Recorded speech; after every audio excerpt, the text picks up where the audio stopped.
My presentation is regarding storage safety and staff morale. So the problems and the challenges that we faced was in and around storage in Moynihan theatres. It was very inadequate, specifically for the orthopaedic kit.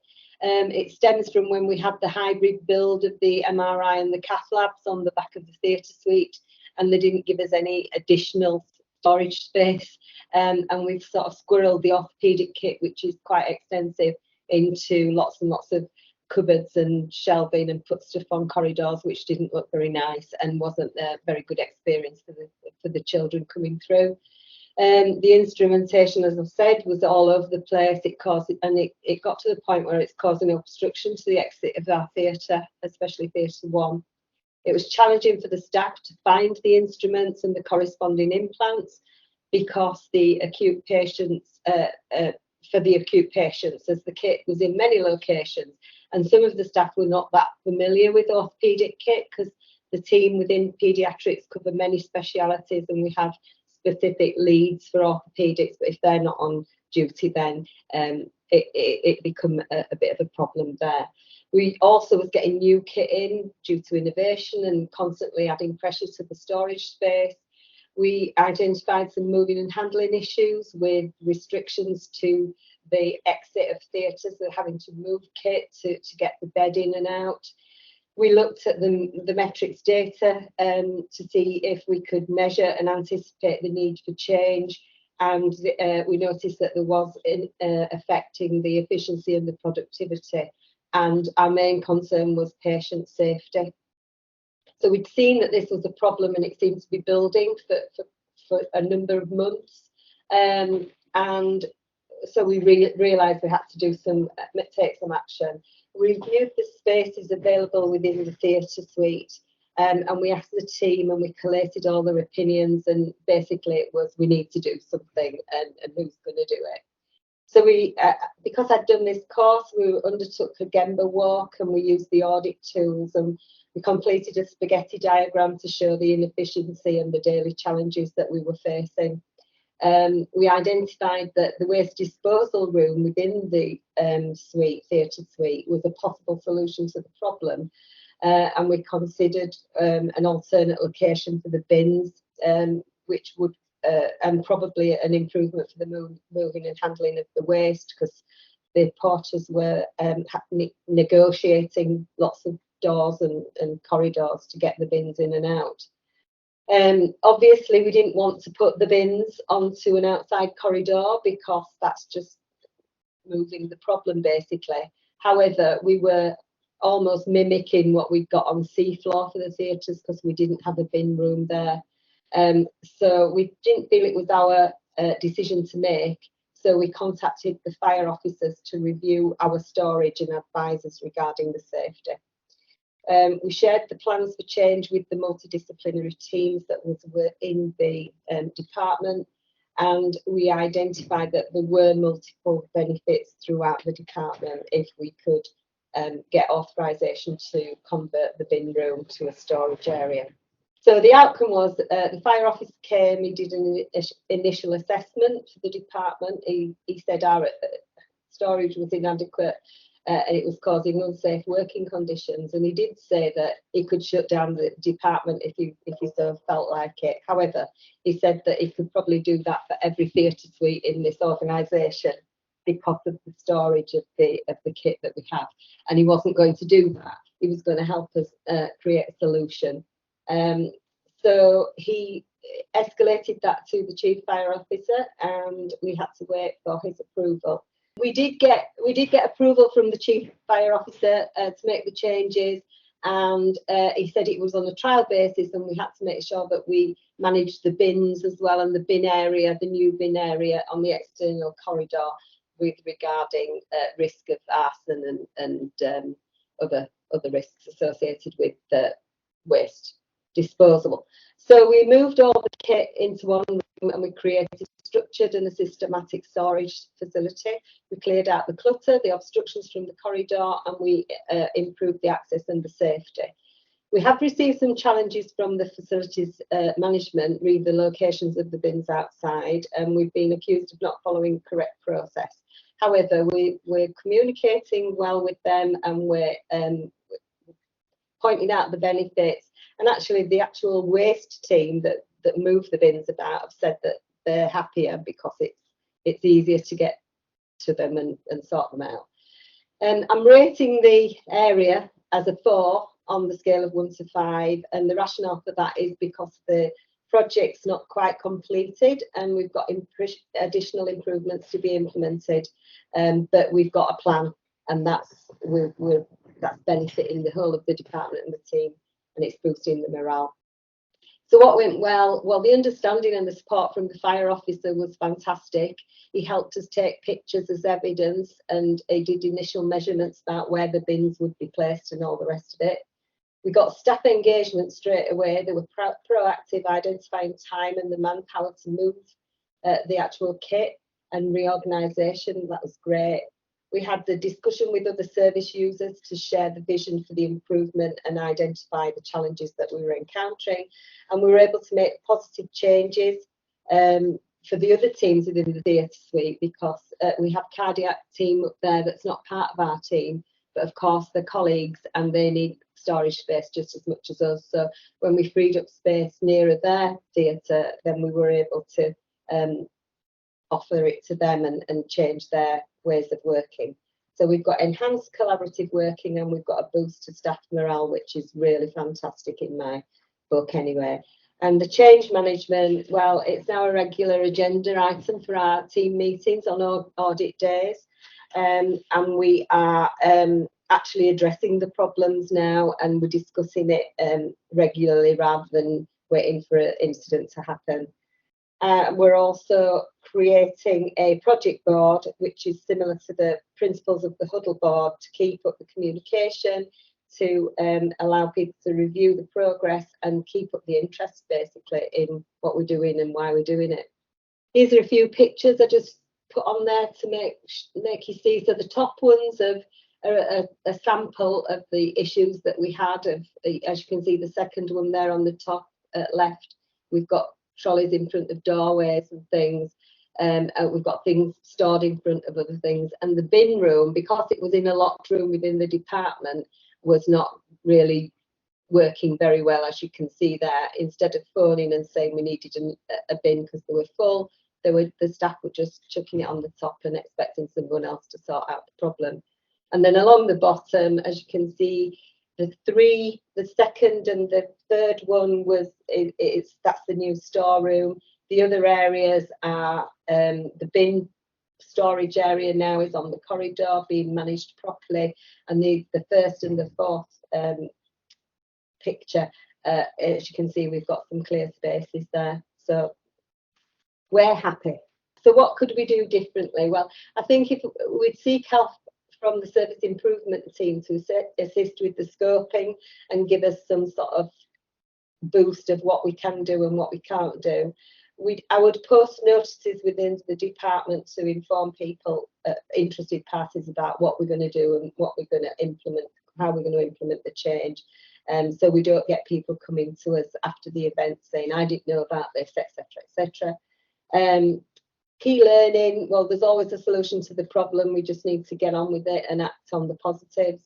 What are our next steps? So we're compiling an alphabetical list location guide, so that we can post that up on the wall in the new storage area and everybody can find what they're looking for.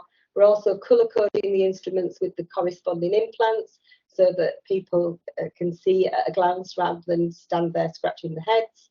And we're rolling out the principles of this change to other storage areas, and we're going to maintain those Gemba walks. We've also created, or in the process of creating, a project board which will be to keep up the communication progress, but we haven't actually got that done at the minute, but it's on the list of things to do. Thank you for listening. Thanks, Beverly, appreciate that. Some great stuff there, using, I think I see 5S as the Leeds Improvement Method tool being deployed there. Some great stakeholder engagement and analysis, and everyone loves a before and after photo, so grateful for that. Yeah, time's tight. Luca, straight over to you. Thank you. Ready. Hello, hi everyone. And just to introduce myself very quickly, my name is Luca Marinani. I'm the Senior Charge Nurse for Faults in the Professional Practice and Safety team. So my improvement project was all around how to reduce waste in false documentation in a way to reduce the time that staff spend completing documentation regarding faults, given there is an enormous amount I'm going to show you in a second, and in that way increase time they can spend actually with the patients. So the problem pretty much is that every fault requires to be investigated and acted upon to reduce the likelihood of this happening again. Faults care can be very complex and time-consuming, especially when faults with harm will take place. So documenting a fault is extremely important, as this also allows clinical teams to guide the care they're going to provide afterwards, record the events that led to a fault, allowing us to learn from the fault itself. So before my improvement project, the wards were asked to complete a post-fault performa for every single fault, followed by an STL stop-the-line investigation document for every single fault. And if their faults are with harm, there will also be a root cause analysis or RCA process in place that needs to be completed. Upon request of a feedback on the documentation that was based basically on post-fault performance stop-the-line in light of the PSERF changes that are coming in the whole of NHS, trust-wide and nationwide, I've asked for a feedback on what staff felt about when it came to post-fault performance stop the line. Well, I received the 4 main complaints that were the documents were lengthy, laborious, not supporting a plan of development to support the patient, and were recurring an expert user. So following this, I have considered the feedbacks that I was mentioning a second ago, as well as a brainstorming process, thanks to the support of my team, the Professional Practice and Safety, and the LIM techniques that I learned during the course.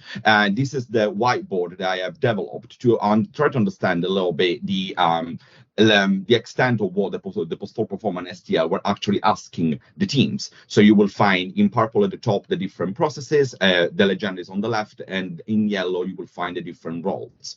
The 2 top roles in nurse and CSWs, you can see they have the most concentration of actions, and you can find in pink all the wastes, so everything that was repeated or wasn't information we were not really using. On top of that, within the first 30 minutes, we had the most of the actions to be completed. You can see that probably it's a bit blurry, but the low circles at the bottom are the actions over time. So within the first column was 30 minutes, then 60 minutes, and then within the 8 hours of the completion of the STL. You can see most of the actions are focused on that element as well. So following a team brainstorming, we have reviewed and organized a new document, one single document to combine post-fault performance STL. Removing the waste, we actually reduced by half the amount of questions. So all information that were not really needed and we're not doing anything with them. And the overall combination was 44 questions.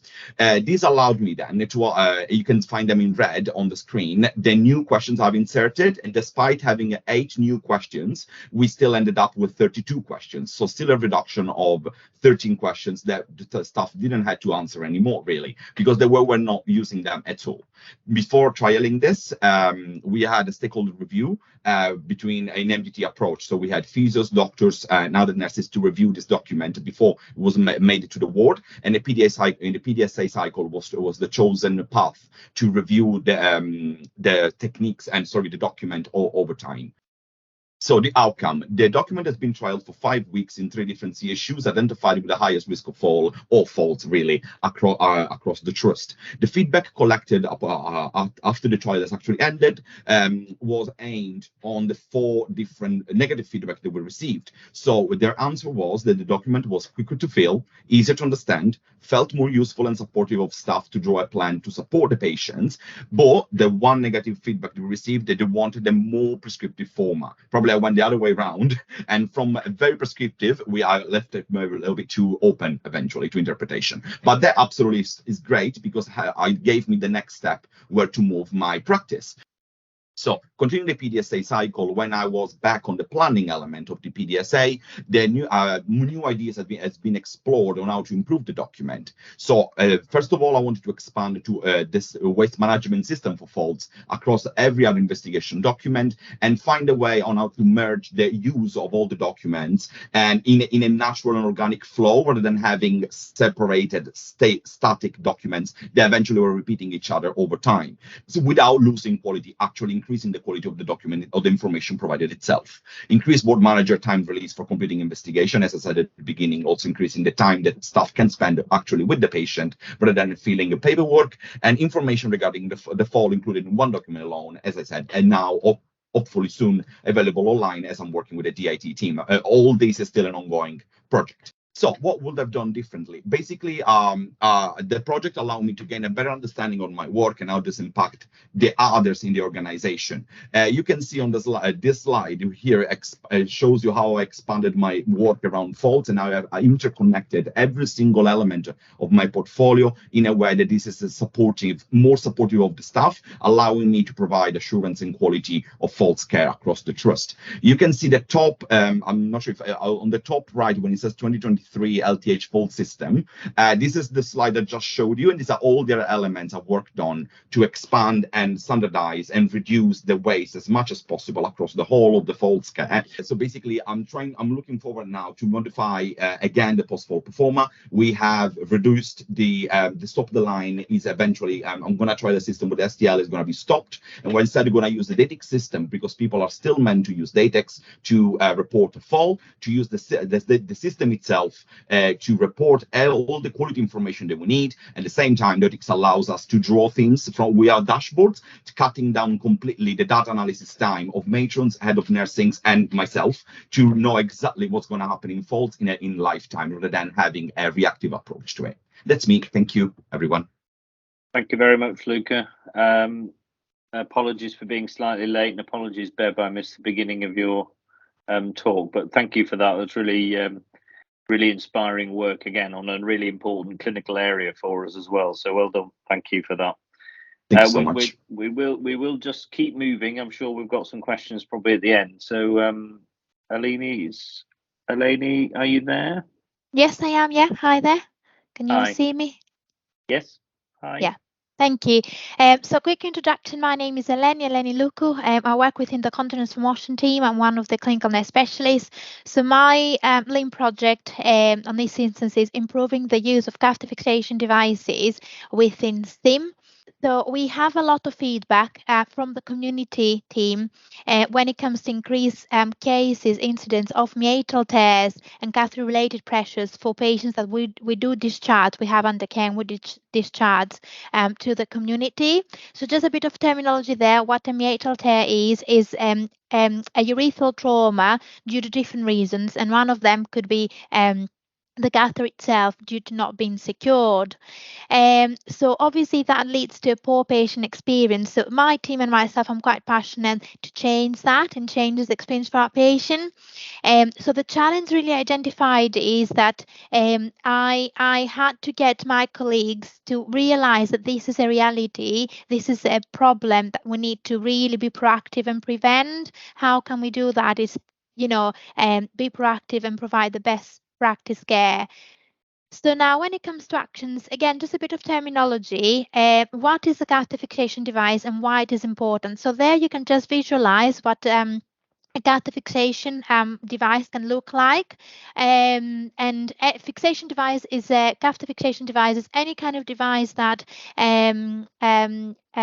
makes the catheter to be secured and therefore reduces the catheter moving and therefore reduce potential pain or discomfort for the patient. And why it's important? Because as we said, it prevents any kind of issues there with the skin. So now when it comes to the LIM tools, first of all, I did walk my Gemba. I went on the wards and I asked, why this is happening, what is the problem, by always showing respect and following the lead's way.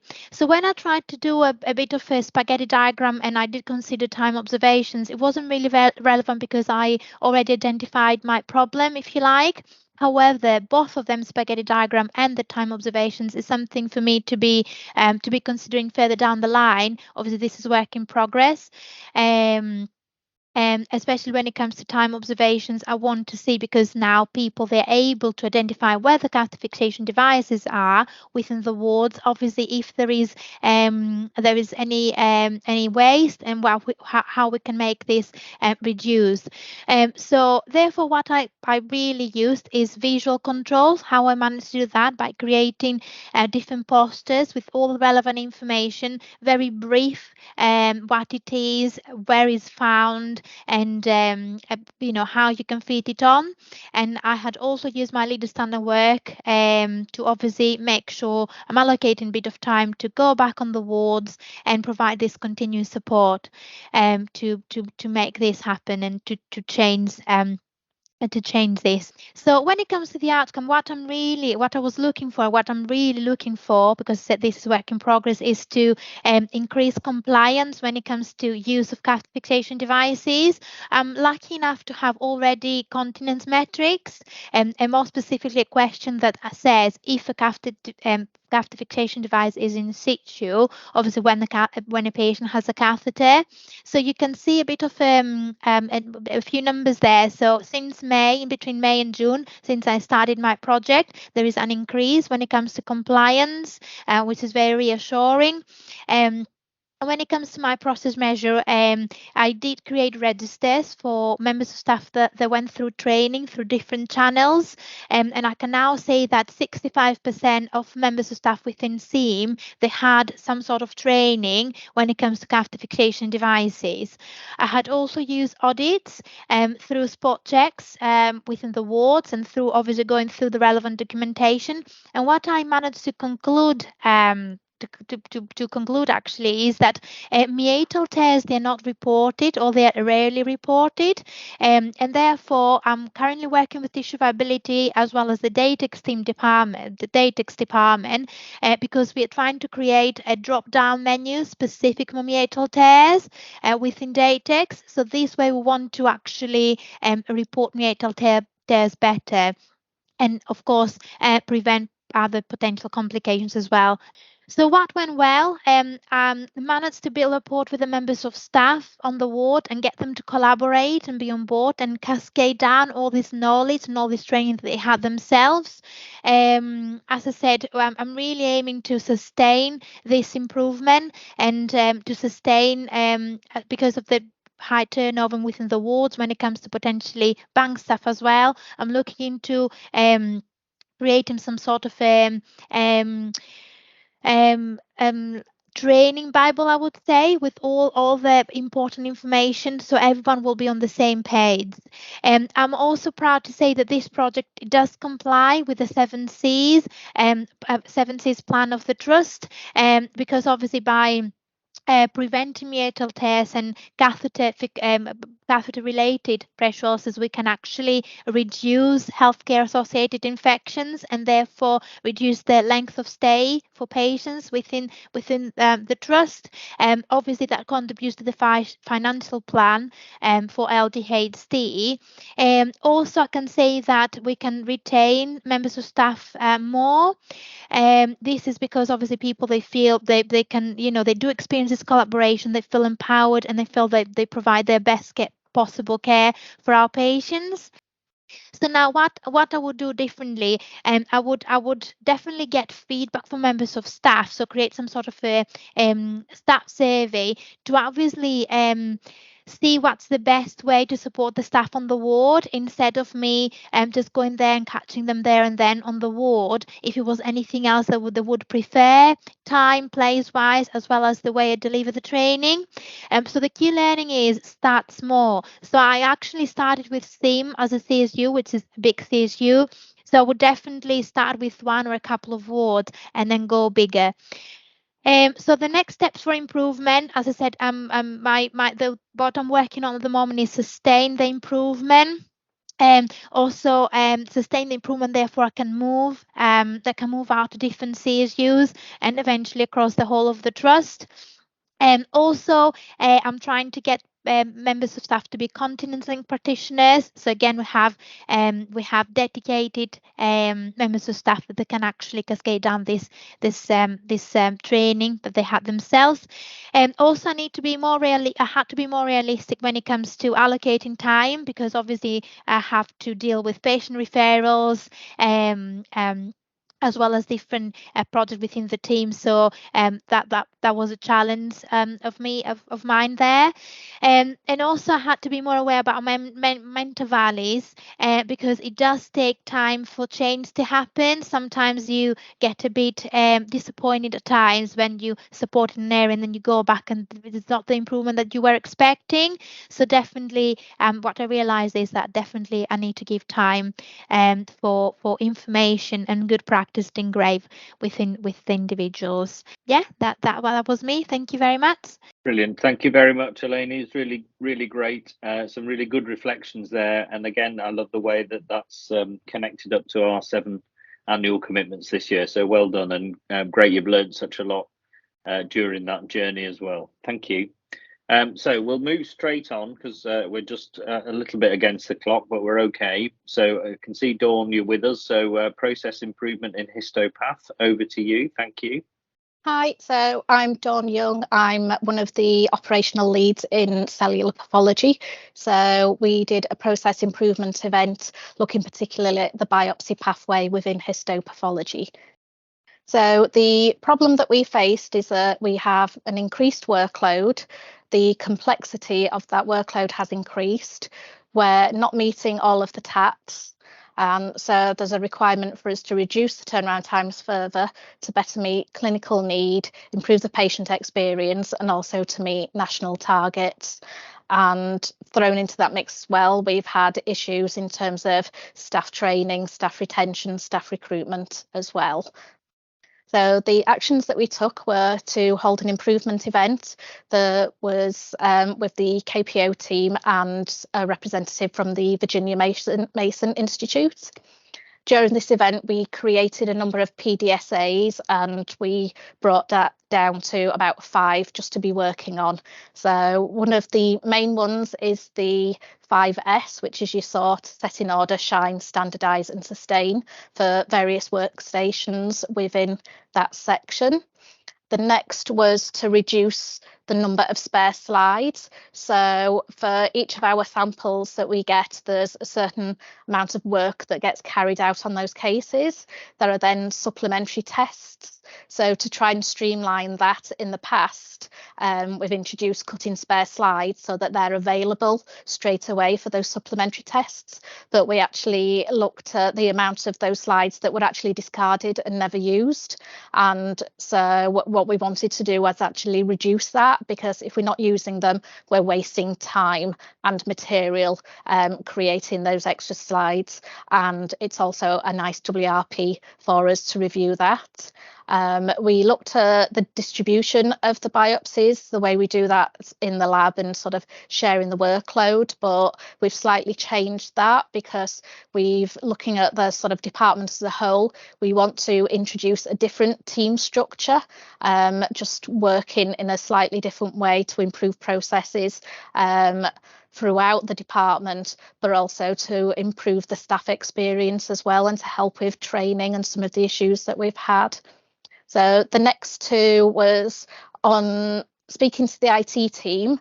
The project we had was we have 2 systems that speak to each other, so Sectra being one of them, and we wanted those scanned images to be available to us sooner, but speaking to the IT team, it's not actually doable what we wanted to achieve, so that's something that we've had to park for now.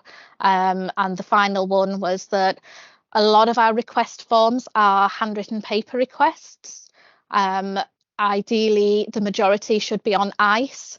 There's a lot of issues with handwritten request forms because you have to interpret people's handwriting, which isn't always great.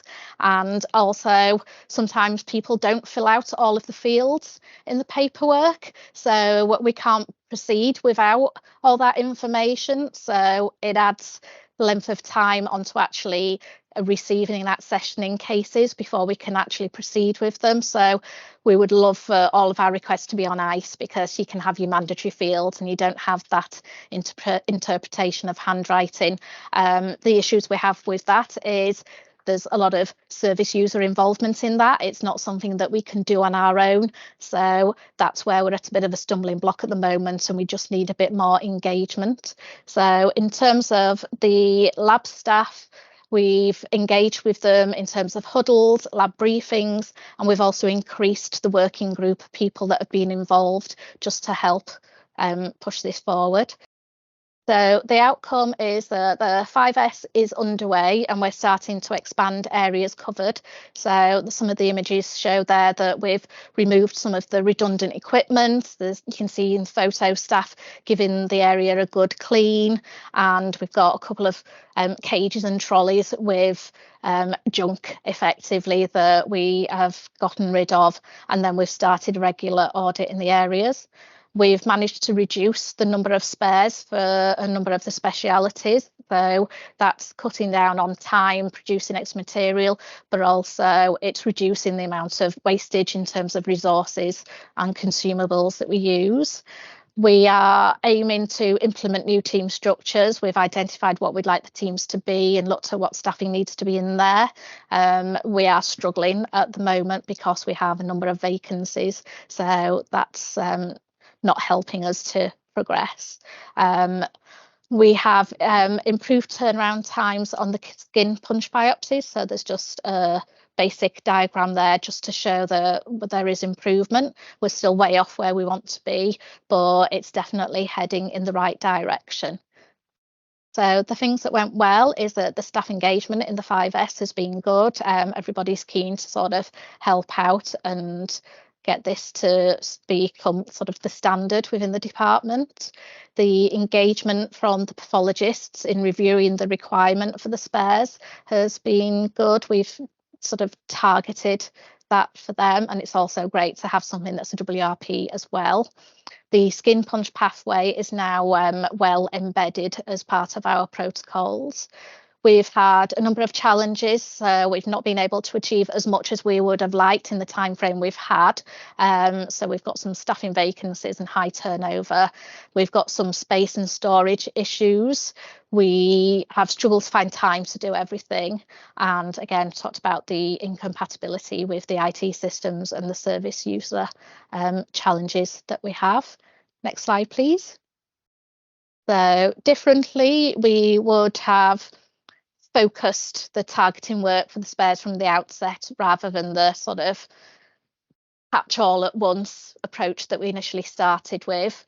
We have some key learnings in that we underestimated the impact and the resource requirements of everything we were trying to do. We were trying to make a lot of changes all at once. So we've had to sort of pull back a little bit on that due to capacity.